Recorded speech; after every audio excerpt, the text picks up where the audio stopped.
Sir, आमच्या घरी गणपती बाप्पा हे जवळजवळ 30 ते 32 वर्षापासून विराजमान होत आहेत आणि ह्या वेळेला आमचा श्री जयश्री महाकाल उज्जैनच्या गणपतीचा आमचा देखावा आमच्या घरामध्ये आमच्या बंधुराज मनोज शिंदे यांनी साकारलेला आहे।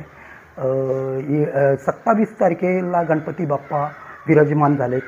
आता उद्या मंगळवारी गणपती बाप्पाचे विसर्जन 7व्या दिवशी होणार आहे। तरी येणाऱ्या सर्व भाविकांना हेच माझी नम्र विनंती आहे की गणपती बाप्पाच्या गणेशोत्सवानिमित्त सर्वांना हार्दिक शुभकामना।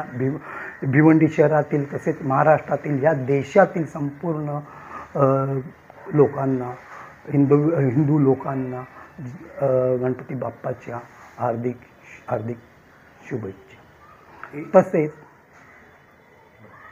तसेच ईद मिलादुन्नबी येत्या 6 ते 8 तारखेला होणार असून त्या मुस्लिम बांधवांना सुद्धा माझ्या ईद मिलादुन्नबीच्या हार्दिक शुभेच्छा।